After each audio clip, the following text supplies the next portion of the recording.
परमेश्वराने स्वतः प्रत्येकाला ज्याच्या त्याच्या कर्मानुसार कार्य दिले आहे। गृहस्थाश्रमात असलेल्या व्यक्तीने काया वाचा मन ह्यातून सेवा करावी। परमेश्वराने गृहस्थाला उमऱ्याच्या आत आणि भिक्षा मागणाऱ्याला उमऱ्याच्या बाहेर ठेवले आहे। देणारा दाता नव्हे की घेणारा याचक नव्हे, ही परमनियतीने केलेली योजना आहे। उमऱ्याच्या आत असलेल्याने गर्व करू नये, कारण जी परमनियती तुम्हाला दाता बनवू शकते तीच तुम्हाला याचकही बनवू शकते।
वडे हवेत ना तुला?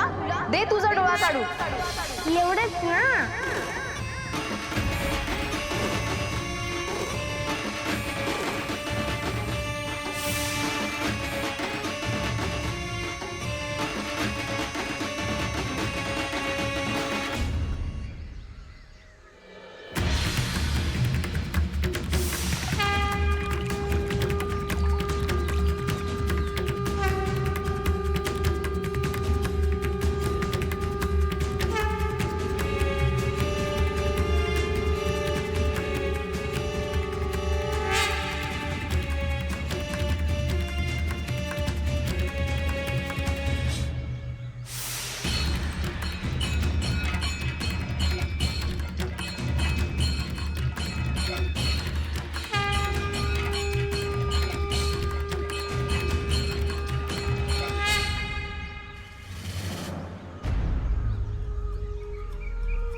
इथेच मी त्या बालकाच्या गुरूंचं दर्शन घेतलं होतं।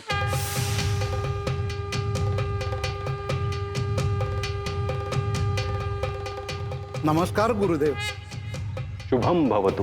कनकगिरी गावातच माझं घर आहे। गावात कोणी सत्पुरुष आले तर त्यांचा आदरातिथ्य करायचा यथाशक्ती प्रयत्न करतो। आपल्यासारखी सज्जन मंडळी अजूनही आहेत, म्हणून भिक्षेची परंपरा जिवंत आहे। भिक्षेमागे जो विचार आहे तो सगळ्यांना समजतोच असे नाही, परंतु तो आपण समजून घेता हे महत्त्वाचे आहे। गुरुवर, आपल्यासारख्या संतांमुळे पापपुण्याचं संतुलन बिघडत नाही। एका अर्थी आपण पुण्याचा साठा वाढवून प्रजेवरती उपकारच करत आहात। आपल्या भेटीचा योग आला, आता मी तुम्हाला विनमुख पाठवणार नाही।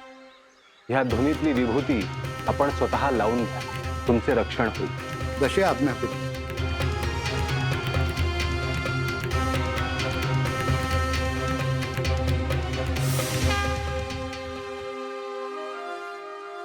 हो ना?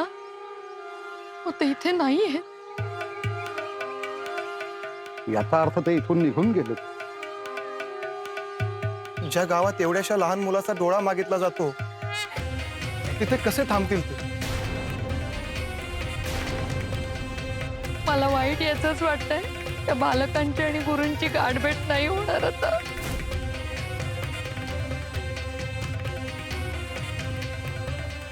आपल्याला यायला उशीर झाला. हो ना. आपल्याला त्या बालकाची साधी क्षमा देखील मागता आली नाही. गोरक्षरा होतं त्या बालकाचं. हे गोरक्ष, मला क्षमा कर.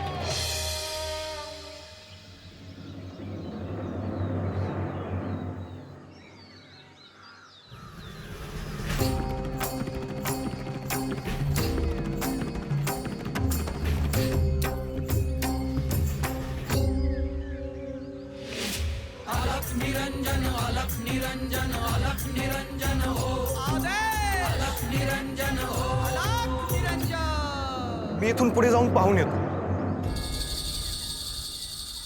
वेळ निघून गेली केशव. आता आपण निघूया. त्या बालकाचं काय झालं असेल ते त्या महादेवालाच ठाऊक.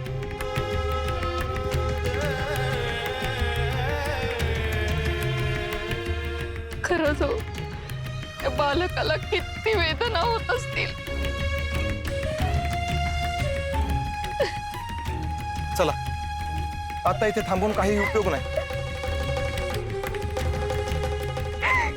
थांबा. गोरक्ष इथे नसले म्हणून काय झालं, पण त्यांना मला नमस्कार करू द्या.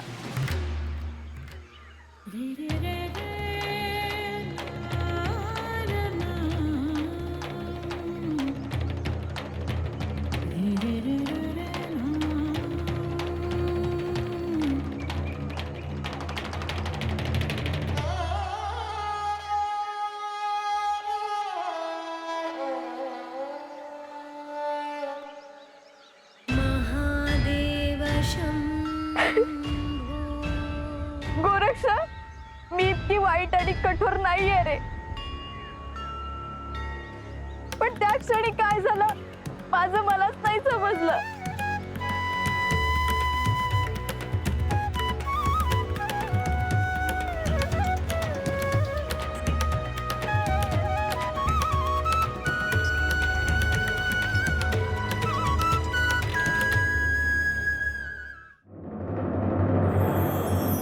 गुरुदेव, एक विचारू? तुला काय विचारायचे आहे ते मला ठाऊक आहे गोरक्ष. तरीही विचार. मी जो डोळा काढला तो बरा कसा केला? मी तो मंत्रशक्तीने पुन्हा पहिल्यासारखा केला. ही मंत्रशक्ती तुम्ही कुठून शिकलात?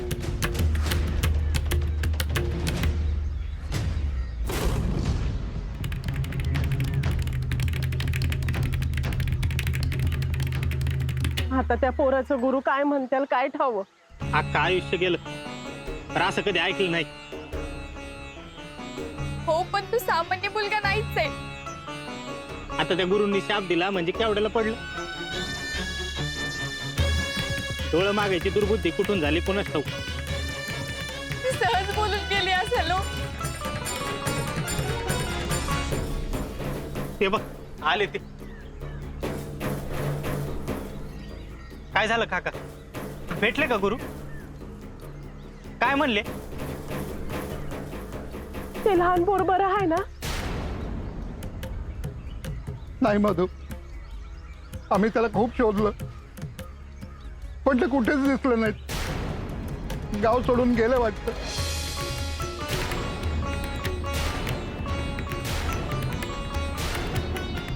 मग तो लहान मुलगा गोरक्ष, त्याचं काय झालं असेल? खूप आधीच निघून गेले असणार.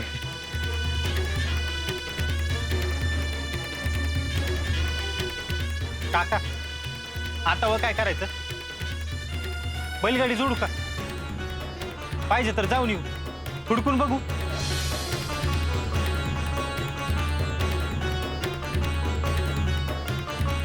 मधु तात्या, आता रात्र होईल, कुठे शोधणार त्यांना?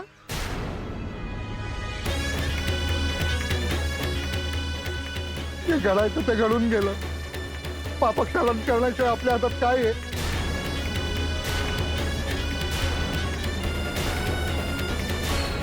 निघतो आम्ही.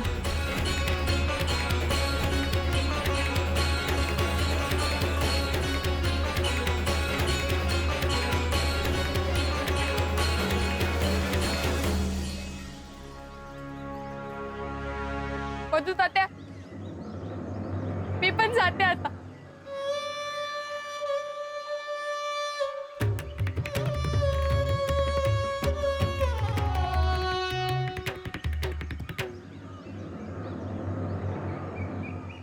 माझे गुरु श्री दत्तात्रय महाराज यांच्याकडून ही मंत्रशक्ती मला मिळाली.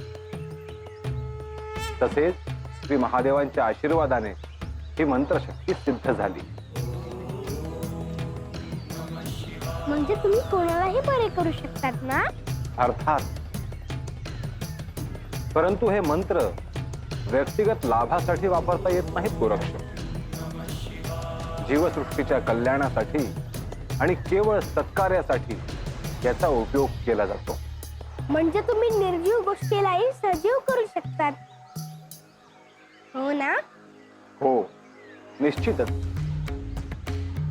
गोरक्ष या मंत्रांमध्ये इतके सामर्थ्य आहे की पाऊसही पडू शकतो आणि अग्निही प्रज्वलित होऊ शकतो. साक्षात पंचमहाभूत आज्ञा पाळायला तयार असतात. तसेच जे मृत आहे तेही संजीवन होऊ शकते. असे असेल तर मलाही मंत्रशक्ती शिकायची आहे. गोरक्ष, नाथपंथात प्रवेश होऊन मी तुला शिष्य म्हणून स्वीकारले आहे. त्या अर्थी निश्चितच ही मंत्रशक्ती मी तुला शिकवेन. मग तुम्ही मला ही मंत्रशक्ती कधी शिकवाल?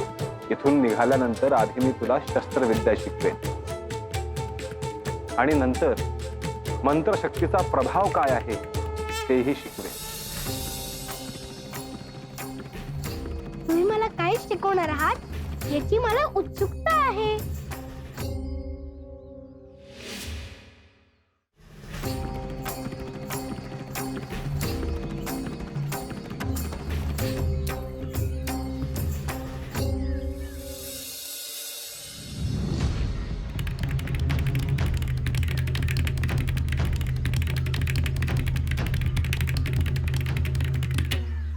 आतापर्यंत मी सगळ्यांचं सगळं ऐकलं, पण माझी खूप इच्छा आहे की त्या बालयोगाला भेटून त्याची क्षमा मागायची आहे.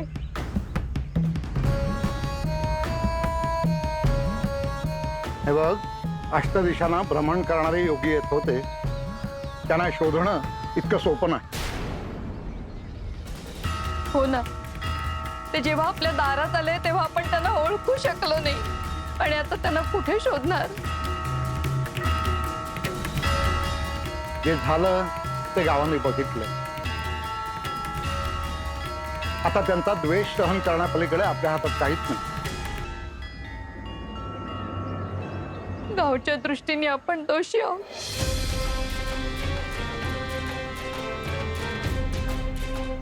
पण सुनबाई, तू नको, तू हट्ट नको करूस. झालं ते झालं. आता आपण पूजेचं सगळं आवरून घेऊ. चला. हो, चल.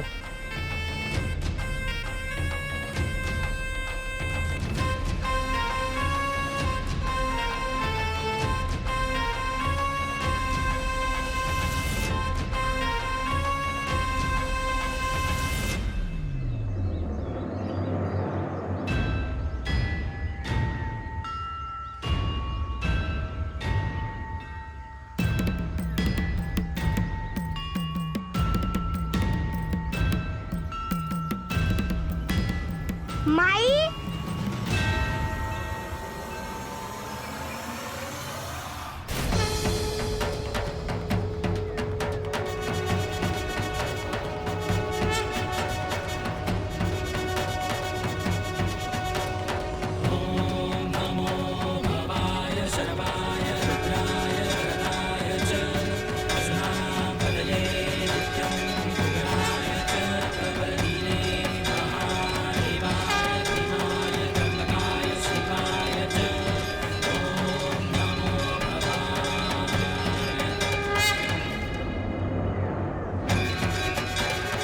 मी आणि माझ्या गुरूंनी तुला क्षमा केली आहे.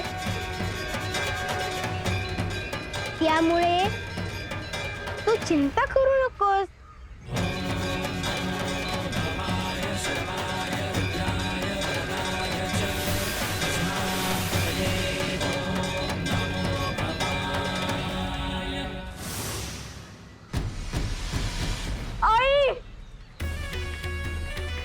नाही मिळाली. काय ग काय झालं? अहो आई, मी प्रत्यक्ष गोरक्षाला पाहिले. कसं शक्य आहे ते इथे कुठेच दिसत नाहीयेत. सुनबाई, तुला काहीतरी भास झाला असेल. नाही नाही, मी खरंच प्रत्यक्ष गोरक्षाला पाहिले. ते म्हणाले सुद्धा, मी आणि माझ्या गुरूंनी आम्ही दोघांनी तुला माफ केलंय. इरावती, फार विचार करू नकोस. चल आई, हो चल इरावती, ये बाळा, ये बाळा.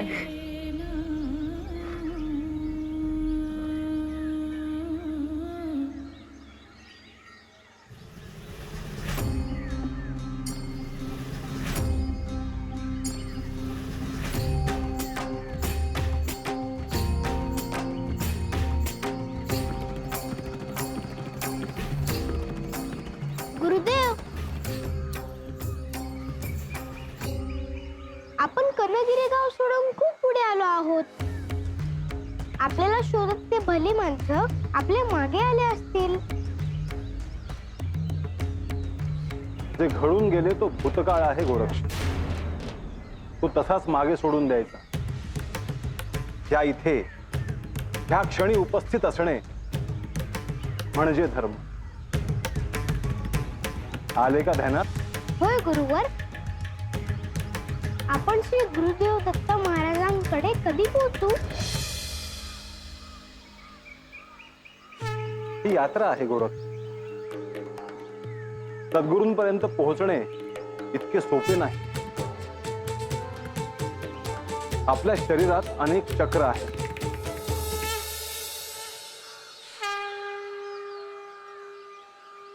ह्या इथे मूलाधार चक्र आहे. आपण एक एक चक्र पार करत आज्ञा चक्रापर्यंत पोहोचतो. तिथे सद्गुरूंची भेट होते.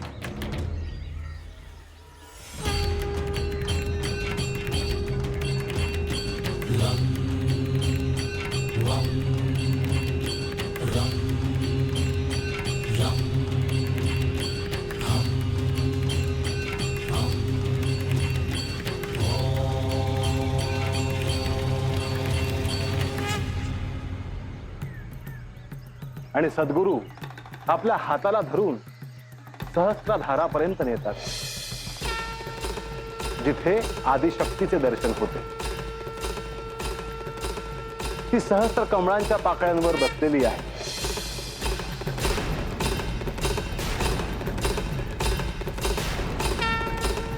ऐकतो आहेस ना गोरक्ष? होय गुरुवर. म्हणजे आपली यात्रा ही अशीच आहे ना? अगदी योग्य बोललास. म्हणजे मी जे सांगतो आहे ते तुला समजले आहे. आपण काही अंतर चालू आणि मग विश्राम करू. होय गुरुवर.